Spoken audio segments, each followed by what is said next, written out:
Hi everyone, welcome back to my channel. For those of you who don't know me, my name's Tamara and we are here today to review the final installment of the Plated Prisoner series, which means we are reviewing Goldfinch. In reviewing Goldfinch, we're also just going to discuss my overall thoughts about the Plated Prisoner book series. Do I recommend it? Do I like it? And all of that goes with it. So we'll do a final review at the end of everything. But before we get started, to clarify, these are spoiler talk reviews. If you haven't read the book and do care to be spoiled, then step aside and come back once you've read it.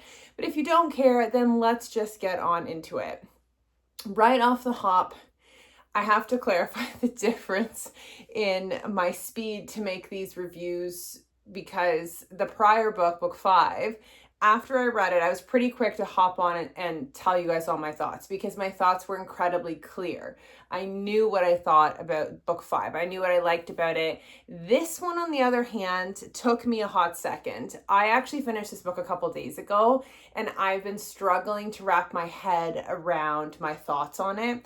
Not because I didn't like it, I did, but I found myself getting a little bit more emotional and almost in the cusp of frustration a little bit at the end of this one, but I liked the ending. So it kind of threw me for a loop and I was really struggling to figure out how I'm going to rate this because of all of these feelings that came out towards the end of this. And obviously as the book series is ending, you're going to be emotional about the fact that the journey is coming to an end. So yes, that makes complete sense. And that absolutely happened.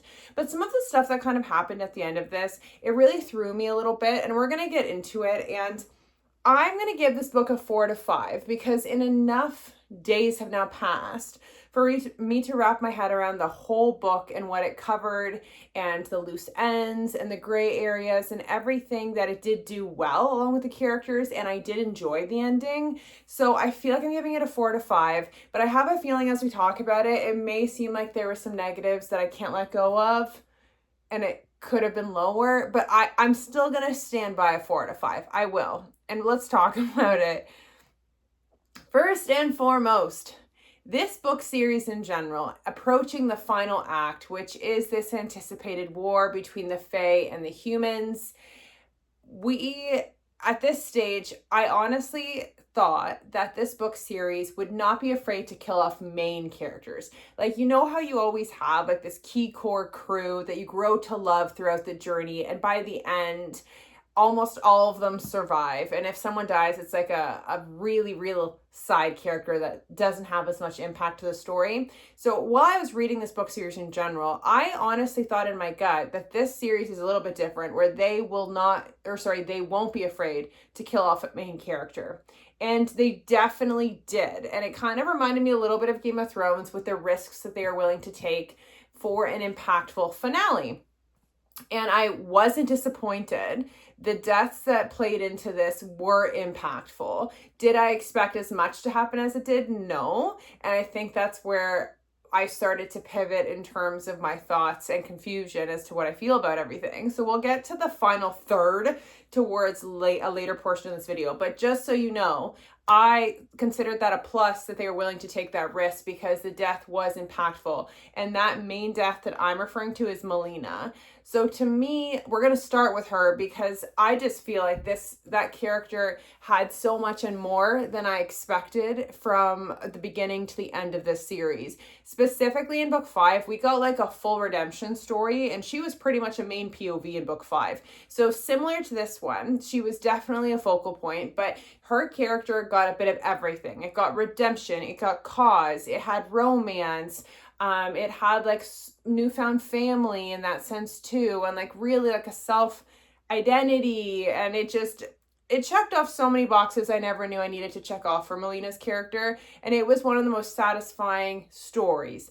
Now I'm referencing her death in this because in this story, my gut told me her life was tethered to that bridge, but I feel like I assumed they would find another way out, but instead they didn't. She fully sacrificed herself to destroy the bridge that is now pretty much bridging between the Fey Kingdom and the Mortal Kingdom to give the humans the best chance of survival. And it was the most selfless act for such a selfish character throughout this entire journey. And it was a true testament to the growth that she experienced. And if it wasn't already symbolic, the love interest that we've grown to really appreciate, he always referenced that he's going to be her death, he's going to be her end. And they, similar to Romeo and Juliet, die together. They both kind of take their own life and die in each other's arms. And if that's not romantically tragic, I don't know what else is. But her death was symbolic as to like us as readers reading it, at least to me. And I loved her story. The only thing that bugs me, there's two things that bug me about how we ended up with Melina. I feel like as a reader, you're reading this and you're acknowledging the weight of this and, you know, her impact, and you're giving her that recognition. But I just wish the rest of the world in the book series also recognized her sacrifice as something meaningful and that impact. And I feel like they didn't. Literally, there was a part in this where I think the other rulers acknowledged, like, oh, I think it was Melina that was on the bridge. Huh. And that's kind of it. Like, they didn't really give any recognition to what she did to give them their best chance. Like, they really shunned it over and was like, okay, now down to the next step of ruling. Like, they completely disregarded and didn't give her the credit she deserved, in my opinion. And that was unfortunate. There could have been many reasons for that. One, she's not entirely likable or reliable to many of the rulers who knew her prior to, but maybe she just wasn't as significant. But to me, I felt she was. So I just feel like I was a little let down that they didn't give her that recognition. And I also had alluded to earlier in the book reviews that I really wanted a chance for her and Noreen to reconcile and for them to come to the acknowledgement and apologize. And just because they were at each other's throats for the beginning of this book series quite a bit, and it was a lingering idea that they could have misunderstood each other. And I just feel like I was waiting for that reunion and that acknowledgement, but it didn't happen. However, it did kind of happen with Slade. So Slade recognized Melina's growth. He came across her for a part of this book. He recognized what she was willing to do for her people and how it was a completely different person to who we saw at the beginning to now. She apologized for Oreen, and there was a big emphasis on Slade and Melina's reconciling this, and it almost on behalf of Oreen. So with that being said, it makes me feel a little bit better, but in my gut, I'm like, I wish they gave more recognition, either with Oreen or even just with the other rulers, just something to tie over the storyline, but alas, they did not. So let's move on into the next little bit. So Slade, in this whole journey, he has proved time and time again how he's not to be messed with, and he is pretty much the most powerful Fae in Aurea, and now we're approaching him re-entering the Fae Kingdom, where we don't know how powerful he is in comparison to everyone else. We can only assume. So him also just journeying over and finding Oreen on that side. I had said in my last book review, literally for book 5, if their reunion is her not remembering him, I'll be pretty upset.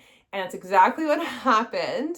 She literally, her memory, I think I just hoped for at the end of book 5 that her memory was only lost up until the port where she ended up back in the Fake Kingdom, not everything that happened in Aurea prior. So the fact that she didn't remember anything and then she had to slowly gain her memories back, given it was fast, like she did gain it in a quick enough trajectory that I was like, okay, she's gaining it. So I kind of just assumed when they were running towards each other that she would have automatically at that stage, with all of her recovery of her memories, have known who he was, but she didn't. So they had this like awkward clash, and then he said Goldfinch, and then her memory started to like poke through, and then she fully broke through and remembered everything. So although I wasn't a fan of that long anticipated reaction just to end up being she forgot him, I am happy that it was short and that how she remembered was really sweet.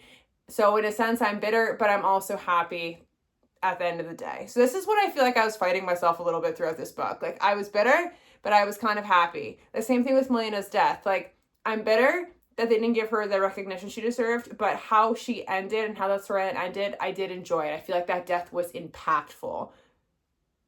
Anyways, let's keep going. Pretty much after she remembered Slade, they had this very intimate, spicy recognition, fully embracing the bond and like catching up, and it was really, really sweet. And I feel like that reunion was absolutely worth it, and they did it so well.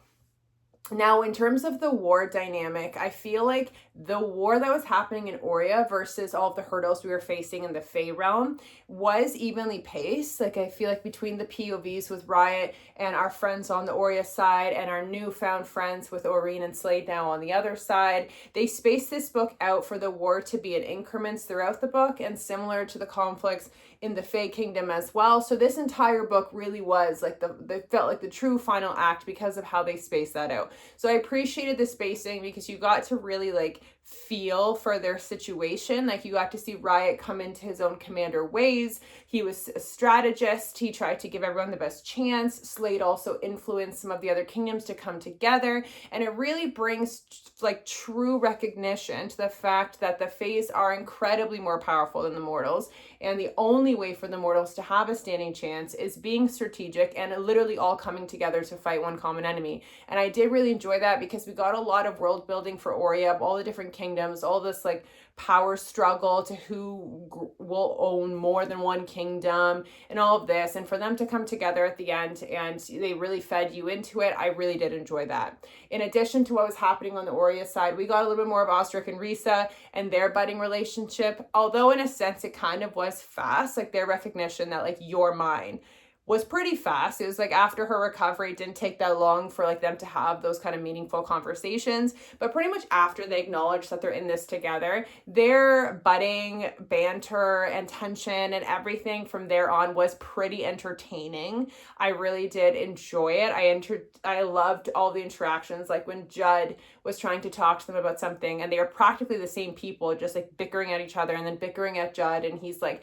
you guys are made for each other. I feel like a lot of their relationship was very humorous to me in like the best ways. So I'm really glad that they gave them some more time in this to kind of like make yourself, I don't know, like really visualize them as an item, as a couple, instead of just loose words. So I did enjoy that as well. And then we go into the Oreen and like that side. So pretty much all of the loose ends that I referenced at the end of book 5. So the guy who makes the portals, and Oreen had said like she recognized him. He's the one that took her to Oria when she was a kid. I, in my stupid hopefulness, thought maybe he was a good character that looks like they betrayed them, but he was actually a good guy and had ulterior motives. Oh, he had ulterior motives, but he's not a good person. So that was a little bit of a, okay, I'm just a hopeful person, because he literally did technically take her to Oria, but it was for his own selfish means. He was selling children. He knew she would come at the highest cost, and it was for his own privilege. So I was like, okay, but they closed off that loose end for me because I was questioning that in the 5th book by the end. Also, Slade, with him fully coming into his power in this book, you got to go a little bit backwards with the timeline, because in book 5 you see Oreen having that moment when she like fully accepts the bond, and it was like a pinnacle reaction between both of them. But you see that also in this book. So they went back a little bit with the timeline, and he starts having this like reaction, and he falls off his Timberwing, and he's feeling everything and thinks he's dying, but he's not, and he becomes whole because of this bond. And you see that from Slade's perspective in this book, which I didn't think we were going to see, so I was pleasantly surprised by that. But in addition to that, he also gains a shadow dragon, and then there was reference to why Timberwings and flying creatures all tend to flock to him, and it's because of his inner dragon. So that closed off my other question from my last book review as well, is why are all these creatures flocking to him so easily? So that was nice. That was really nice to see, and I really did enjoy that. And then the last loose end they tied up was the Wick one, because we obviously see at the end of book 5 that he also is part of the Turley bloodline, and in respect is now related to Oreen. And you got a whole backstory about him and why he's been acting the way he has around her and around the people in general. And so I think that was really cool to tie in those loose ends, that they are family, and have this chance to actually be a family now that the truth is out, and that people can recognize him as a Turley as well. So I liked that. I liked the Wick influence in this. Yeah. So now we're going to pivot to like the final third. So this is where my indecisiveness really hit. Okay. So Oh, actually, hold on. Before we go into that, this is part of the final third, but Carrick, like the king from the Fae Kingdom, I feel like they gave that character incredibly little to none in terms of motive and backstory. Like they really threw this king in there with a loose background story about how his bloodline and the Turley bloodline never got along. One stands for freedom, one stands for power and oppression, and that was kind of it. So he literally just has a moment trying to humiliate Aurene. Then he leaves to continue on the war with the mortal realm. And then Riot kills him at one point. But like the emphasis as to this person even being threatening, I feel like we didn't give this character enough time to be a real villain. So in my eyes, the real villain is Slade's dad in hindsight. But at the end of the day, with Slade's dad, they talk about how he's like the most trusted advisor to the king. But when the king really needed him, he was nowhere to be seen. Nowhere to be seen. So I was like, interesting, because at one point with the Slade and Aurene reunion, Aurene had thought that the dragon coming, and same with the king, he thought that whatever was coming was Slade's dad, but it wasn't. It was actually just Slade. So I feel like whatever partnership, the only thing I guess Slade's dad did do is he convinced the king not to kill Aurene right off the hop because he said you should use her. And other than that, that's kind of it for like this strategist tied to the king. So that was a little bit of a weird simmer for me because I was like, he's done nothing. So that also tied in now to the third act, because the interaction that I was expecting between Slade and his dad's reunion, I fully thought that out of this whole journey we went on, clearly indicating Slade, what he represents, how intimidating he is, how powerful he is, and then now not only we already knew he's powerful, but then he became whole again. Like he got reunited with his mate. Between their intertwined magic together, and he awakened his dragon and knows how to control it. And his original magic, he kind of sounds unbeatable, and so does Aurene. So them coming to the face-off with Slade's dad, I thought this was going to be a massive brawl. Like, I thought this is like bigger than the war in a sense, based on how much I felt they amped this up and led to this altercation. And I was entirely let down. Like, this is, I think, where I was struggling, because Slade gets to his father, who has his mom, and he gets captured by the dad instantly. Like, instantly. He gets pinned down from some cage that suppresses his magic, separates his dragon, and now they're trying to kill the shadow dragon so the dad can take the shadow dragon. And throughout this whole thing, Aurene's getting like snapped in many different directions because the dad's breaking all of her bones. The mom's already stabbed. Like, I feel like we were in a situation within under 2 minutes of literally the dad having the upper hand. And we knew he was a strategic man. Like, we knew he, had strong powers as well. But I feel like they really hyped this up to be like an equal front with this altercation between Slade and his dad. If anything, Slade should be more powerful. And with Aurene with him, I just felt like no one could defeat Aurene and Slade together. But no, because he got captured so quickly, and then Aurene jumps in to save Slade from the killing blow that his dad was about to put on him, and also the Shadow Dragon as well. So when Aurene sacrificed herself in that moment, it was very true to Aurene's character, it really was. But I was very much shook, because at one point I actually did believe she was dead, and I was just like at a loss because I didn't get the big altercation I wanted. And then two, Aurene has just died. And so in her brief death, because that was also brief when it happened, there was the slightest opening for Slade to kill his dad, and he killed his dad real quick time. So the whole altercation with Slade's dad was really fast. And I just felt like I was so underwhelmed, and I was almost frustrated because it almost felt like they've done such a good job with timing this series and the journey never feeling rushed in any kind of way. But this last act I did feel was rushed, and I felt really frustrated because I'm like, why did you do that? Why? And so, so then when she died and then he died, meaning Slade's dad, it was just like a segment of Slade mourning her and trying to take her to like the rubble of what's left of the bridge. And now everyone mourning her because they all worship her. And then she decides that she's not done yet. And because she's the light, she somehow got this choice to come back to the land of living and returns to Slade. And then it truly kind of ends up like happily ever after situation. So, but that whole segment, like, I'm not even joking. Like, it felt like it was the last like pinch of the book where all of this was happening. So I feel like they didn't give it enough time to span out, and they definitely didn't put enough attention on the Slade and his dad altercation and everything that followed with that. So the ending, as much as I enjoyed the fact that Slade's dad died, I enjoyed that Irene was alive. Like, I obviously did, but I just felt entirely underwhelmed, and I was really annoyed. And then after the war finishes, also Judd dies in the war as well. That was really quick, but I also feel like that was probably the hardest one to swallow because Judd's always been so humorous. So to lose him was quite a defeat, and I was really sad about that.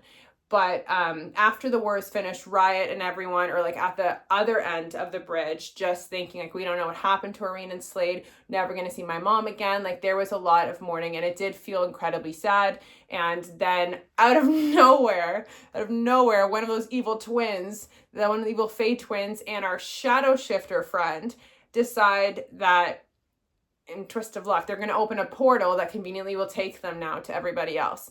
And there was a lot of bickering between Riot and the shadow shifter friend, and I did quite enjoy that, actually. I felt like they had some like flirtation and banter, and to be honest, I would be 100% down if they did a story about Riot, like a separate book about Riot and how he fares with the Fae Kingdom, because the moment that they get over to the Fae Kingdom, and just like the last couple pages of this book, everyone seems to find their peace but Riot. Like, it makes it seem like he's still struggling to adjust to the Fae Kingdom because he's never liked what the Fae Kingdom has done for him. He's never enjoyed it. He also, I feel like, we don't know who Riot truly is as a character, because at the end of the day, yes, he got his own control to be the commander he wanted to be, but without the fight, who is he? He was always in Slade's shadow. So as a person, like as a character, besides his undying loyalty to his people, to his mom, and to the fight, I actually don't quite know his character. Like, I don't. And so I feel like there is a great opportunity here if they do a spin-off about Riot, and then maybe him and the shadow shifter girl end up being each other's endgame. I don't know, but I would read it because I feel like that was one of those characters it left loose ends for, and I'm hopeful that was strategic with another book intended to come for that. But regardless, the biggest reunion, so after they went to that portal, the biggest reunion that I was excited to see, and I'm telling you this because my priorities are clearly askew, is the fact that Argo, Slade's Timberwing, made it through that portal to reunite with Slade. That Timberwing did not go far after Slade left him at the bridge to protect him. He didn't go back to their kingdom. He stayed there and waited for Slade to come back, and he never did. So as soon as they opened up the portal, Argo made a point to come through, and their reunion in the Fae Kingdom literally made me smile so big, and I read it a couple times because it made me that happy that those two got reunited. Obviously, I'm happy for everyone else too, but that one was like the best reunion, quite literally, in the entire book. I was so, so happy. So this book series, as a general, I did enjoy this entire journey. I feel like I've compared it a little bit to like The Hobbit. If you ever read The Hobbit or seen those movies, it feels like one long journey, although it's 3 long films. And this is kind of how I felt about this. Like, it felt like one long journey, never a dull moment. It had its slow bits, but they were meaningful. Like, you have to have slow bits when you have an action-packed set of scenes in the prior book. So it just felt like everything was well paced until obviously what I was saying about the end felt sped through. And in that sense, it did kind of remind me of how sped through the Game of Thrones ending was. And that show, like, I have a whole Game of Thrones nerdy collection right here. I was a diehard fan of that show and those books, and it like broke my heart how bad that show ended. So I think while I started to realize where this was going when Slade was entrapped and Irene was coming to save him, I instantly got PTSD from that show a little bit because I felt like this was going too fast. And I did enjoy the ending, but again, the layout and the speed of it gave me PTSD from Game of Thrones a little bit. But as a whole, I would recommend this book series. I do think that Slade, everyone always talks about how this guy is in like top tier MMC book boyfriend lists, and I absolutely think that's validated. He is in my top 3 now. I have to readjust my top 3, but this man is incredibly interesting. He's mysterious, he's filthy, he's powerful, he's misunderstood, and plus he just naturally had like such a a very interesting plot line. I feel like this whole story, starting from like the Legends of Midas and then transpiring into a much bigger development of their world, I feel like it was interesting the full way through. Aurene being a character caged and finding her freedom is a very relatable FMC in comparison to what Slade gave her, which was the opportunity to be free. And I feel like that kind of relates back to in ACOTAR with Rhysand and Fairy. In that book as well, like Rhysand was an unlikely person that's almost like public. I mean, number one, he has this dark persona about him, but he's misunderstood. But he didn't force anything on our FMC in that book either. He like just gave her the platform to make a choice. And that's what happened in this book too. So I feel like that relationship from the hop, I reminded me of them a little bit, but then it just transpired into something much bigger. So I did incredibly enjoy this book series and I would absolutely recommend it, despite some of my bickering about the ending, but it's okay. It's still a 4 out of 5. I did enjoy it and I will miss it. And I think they're making some movies about this book series, or a show, I think I heard, and you can guarantee I will be watching it. But anyways, guys, let me know your final thoughts as well. Bye for now.